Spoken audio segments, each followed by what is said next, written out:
રાજનીતિની આમ આદમી પાર્ટી વિસાવદરમાં જીતી ગોપાલ ઇટાલિયા ધારાસભ્ય બન્યા અને એ પછી સ્વાભાવિક છે કે ગુજરાતના રાજકારણમાં જબરજસ્ત ગરમાવો આવ્યો છે। કંઈક ને કંઈક વાતને લઈ ગોપાલ ઇટાલિયા અથવા તો વિસાવદરના ધારાસભ્ય ચર્ચામાં રહે છે અને આ વખતે કાંતિ અમૃતિયાની ચેલેન્જના કારણે મોરબીના ધારાસભ્યની ચેલેન્જના કારણે આ મુદ્દો ફરી એકવાર ચર્ચાના એરણે પહોંચ્યો છે। કાંતિ અમૃતિયાએ ચેલેન્જ આપી ગોપાલ ઇટાલિયાને કે જો તાકાત હોય તો મોરબીમાં આવીને ચૂંટણી લડી બતાવો, મને જીતી અહીંયાથી તમે મને હરાવી બતાવો, અહીંથી જીતી બતાવો, 2 કરોડ રૂપિયા હું આપીશ। અને સામે ગોપાલ ઇટાલિયાએ ફિલ્મી સ્ટાઇલમાં આ ચેલેન્જનો સ્વીકાર કર્યો છે।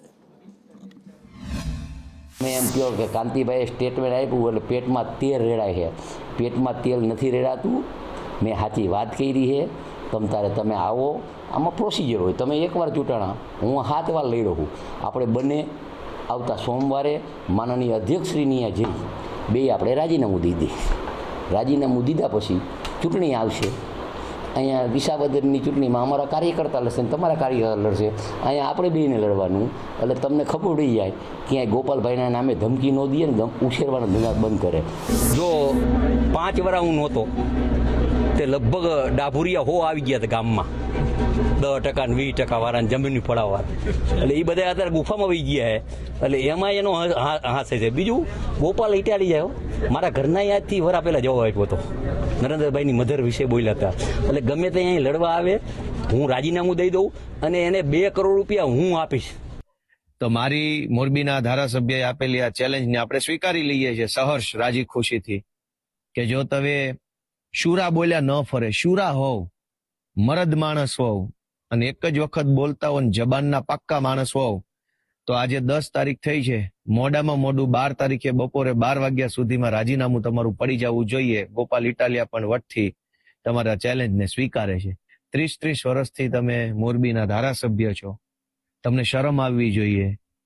તમને એવી શરમ આવવી જોઈએ, તમારે ચેલેન્જ એમ મારવી જોઈએ કે અહીંયા કોઈ આવીને, મોરબીમાં આવીને અમે જે 30 વર્ષમાં વિકાસ કર્યો છે એમાં ખામી ગોતી બતાવે, એવી ચેલેન્જ મારવા નથી। પણ તમે એવી ચેલેન્જ નથી મારી શક્યા। શું કામ? તમને ખબર છે કે બધું એવા કામની ચેલેન્જ મારશો તો ચાલે એમ જ નથી। કામ તો કંઈ કર્યા નથી। લાતી બજાર છે, પંચાસરા રોડ છે, ઉમિયા સોસાયટી છે, એસપી સરદાર પટેલ સોસાયટી, અનેક વિસ્તારો છે જે મોરબીના પોશ એરિયા કહેવાય, એમાં પાણી ભરાઈ જાય છે ચોમાસામાં। થોડોક 1 ઇંચ વરસાદ આવે ત્યાં તો રેલમછેલ થઈ જાય છે।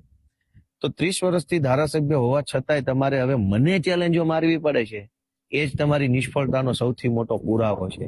અને તમારી ચેલેન્જ અમે સ્વીકારી છે। એટલે અહીંયા આ ચેલેન્જના રાજકારણ વચ્ચે ખૂબ અહીં રસપ્રદ વાત અહીંયા એક એ સામે આવી છે કે કાંતિ અમૃતિયા એવું કહી રહ્યા છે કે 5 વર્ષ હું નહોતો ત્યારે કેટલાક જમીન પચાવી પાડવાવાળા તત્વો અહીંયા આવી ગયા। માન્યું કે થોડા સમય માટે બ્રિજેશ મિર્જા કોંગ્રેસમાંથી ધારાસભ્ય હતા, પણ પછી પક્ષ પલટો કરી ભાજપમાં આવ્યા, મંત્રી પણ બન્યા। અને જો એક મંત્રીના વિધાનસભા ક્ષેત્રમાં જમીન પચાવી પાડવાવાળા લોકો આવી જતા હોય તો એ બહુ મોટી વાત છે અને ખુદ એની પોલ ભારતીય જનતા પાર્ટીના ધારાસભ્ય ખોલી રહ્યા છે। પણ ખેર, એ વાતને એક બાજુ રાખીએ, અત્યારે ચર્ચા થઈ રહી છે આ ચેલેન્જની। હવે સવાલ એ છે કે 12 તારીખે 12 વાગે શું રાજીનામા મુકાશે?